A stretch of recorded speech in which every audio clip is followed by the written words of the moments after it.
Morning students. Class 12th। जैसा कि जो आपका चैप्टर चल रहा था राम का वियोग विलाप वाला, उसके 4 कंप्लीट हो चुके थे पद। और उसमें जैसा कि फोर्थ में लास्ट में था कि जहाँ पे करुण रस था वहां पे वीर रस का आविर्भाव होता है। जैसा कि यहाँ पे आपको बताया गया है कि किस प्रकार से राम अपने भाई से अपना दुख व्यक्त करते हैं, उसके सामने एक सामान्य मानव की तरह कह सकते हो कि अपने दुख को प्रकट करते हैं, और उसी का वातावरण पर प्रभाव पड़ता है।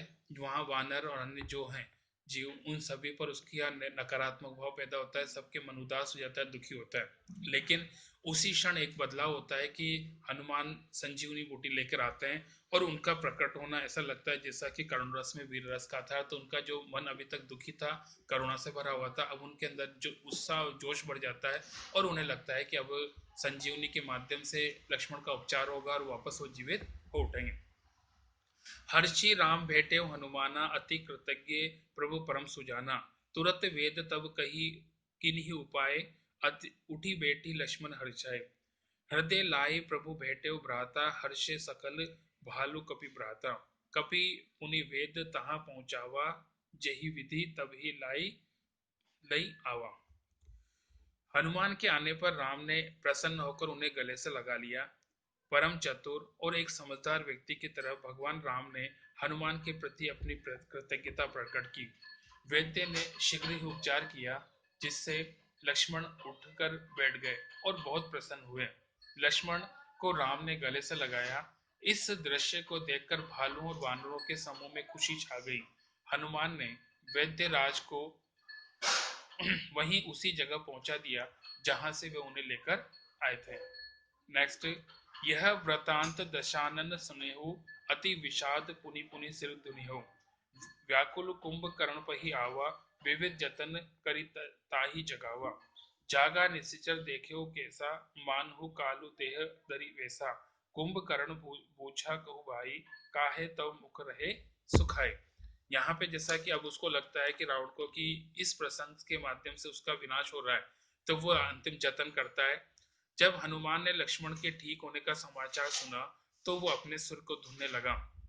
व्याकुल होकर वह कुंभकर्ण के पास गया और उसे तरह तरह के उपाय करके उसे जगाया। कुंभकर्ण जाकर बैठ गया। वह ऐसा लग रहा था मानो यमराज ने शरीर धारण कर रखा हो। कुंभकर्ण ने रावण से पूछा, कहो भाई, तुम्हारा मुख क्यों सूख रहा है। कथा कही सब तेहि अभिमानी, जही प्रकार सीता हरि आनी।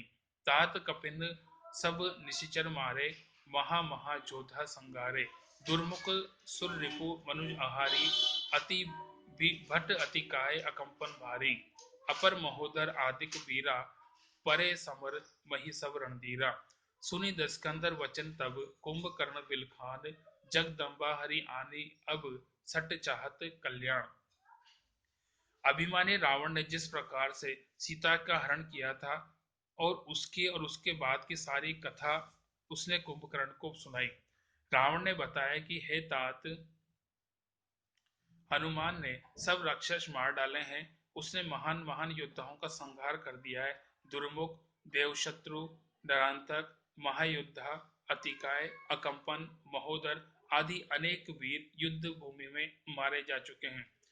रावण की बातें सुनकर कुंभकर्ण बिलखने लगा और बोला, अरे मूर्ख, जगत जननी जानकी को चुराकर अब तू कल्याण चाहता है, ये संभव नहीं है। यहाँ पे जैसा कि कुंभकर्ण के माध्यम से स्पष्ट किया गया कि वो जानता है कि राम और सीता क्या है, और जिस प्रकार का कार्य रावण ने किया है वो वाकई में उसके विनाश का कारण है। नेक्स्ट है क्वेश्चन नंबर 1। कवितावली में उद्धत छंदों के आधार पर स्पष्ट कीजिए कि तुलसीदास ने अपने युग की आर्थिक विषमता को अच्छी समझ है। कवितावली में उद्धत छंदों के अध्ययन से पता चलता है कि तुलसीदास को अपने युग की आर्थिक विषमता की अच्छी समझ है। उन्होंने समकालीन समाज की यथार्थ चित्रण किया है। वे समाज के विभिन्न वर्गों का वर्णन करते हैं जो कई तरह के कार्य करके अपना निर्वाह करते हैं। तुलसीदास तो यहाँ तक बताते हैं कि पेट भरने के लोग गलत सही सभी प्रकार के कार्य करते हैं। उसके उनके समय में भयंकर गरीबी और बेरोजगारी थी। गरीबी के कारण लोग अपने संतान तक बेच देते थे। बेरोजगारी इतनी अधिक थी कि लोगों को भीख तक नहीं मिलती थी। दरिद्रता रूपी रावण ने हर तरफ हाहाकार मचा रखा था। नेक्स्ट, पेट की आग का शमन ईश्वर राम भक्ति का मेघ कर सकता है। तुलसी का यह काव्य सत्य क्या इस समय का भी युग सत्य है? तर्क सहित उत्तर दीजिए। पेट की आग का शमन ईश्वर राम भक्ति का मेघ ही कर सकता है।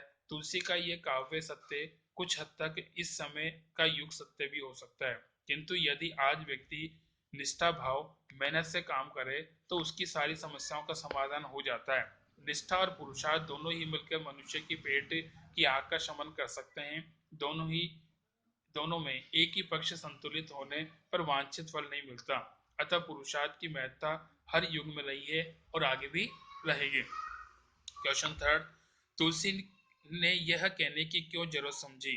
दूत कहो अवधूत कहो रजपूत कहो जोलाहो कहो कोई, काहू की बेटी बेटा न व्याप काहू की जाति बिगाड़ न सो। इस सवये में काहू की बेटा सो बेटी न व्याप कहते तो सामाजिक अर्थ में क्या परिवर्तन आता? तुलसीदास ने युग में तुलसीदास के युग में जाति संबंधी नियम अत्यधिक कठोर थे। तुलसी के संबंध में भी जात समाज ने उनके कुल और जाति पर प्रश्न चिन्ह लगाए। कवि भक्त था, उनकी सांसारिक बंधनों में कोई रुचि नहीं थी। वह कहता है कि उसे अपने बेटे का विवाह किसी की बेटी से नहीं करना, इससे किसी की जाति खराब नहीं होगी, क्योंकि लड़की वाला अपनी जाति का वर ढूंढता है। पुरुष प्रधान समाज में जाति को विवाह के समय देखा जाता है और लड़की की जाति विवाह के बाद बदल जाती है। तुलसी इस अवयव को अगर अपने बेटी की शादी की बात करते तो संदर्भ में बड़ा अंतर आता। इससे तुलसी के परिवार की जाति खराब हो जाती। दूसरे, समाज में लड़की का विवाह न करना गलत समझा जाता है। तीसरा, तुलसी बिना जांच के अपनी लड़की की शादी करते तो समाज में जाति प्रथा पर कठोर आघात होता, इससे सामाजिक संघर्ष और अधिक बढ़ सकता था।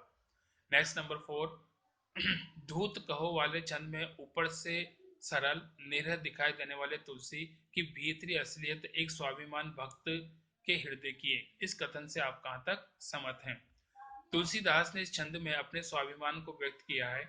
वे सच्चे राम भक्त हैं और उन्हीं के प्रति समर्पित हैं। उन्होंने किसी भी कीमत पर अपना स्वाभिमान कम नहीं होने दिया।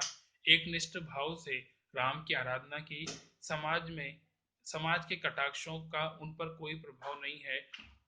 उनका यह कहना कि उन्हें किसी से कोई वैवाहिक संबंध स्थापित नहीं करना समाज के मुंह पर तमाचा है। वे किसी के आश्रय में नहीं रहते। वे भिक्षावृत्ति से अपना जीवन निर्वाह करते हैं और मस्जिद में जाकर सो जाते हैं। वे किसी की परवाह नहीं करते, किसी से लेन देन का व्यवहार नहीं रखते। वे बाहर से सीधे हैं परंतु हृदय से स्वाभिमानी भाव को छिपाए हुए हैं। बाकी नेक्स्ट।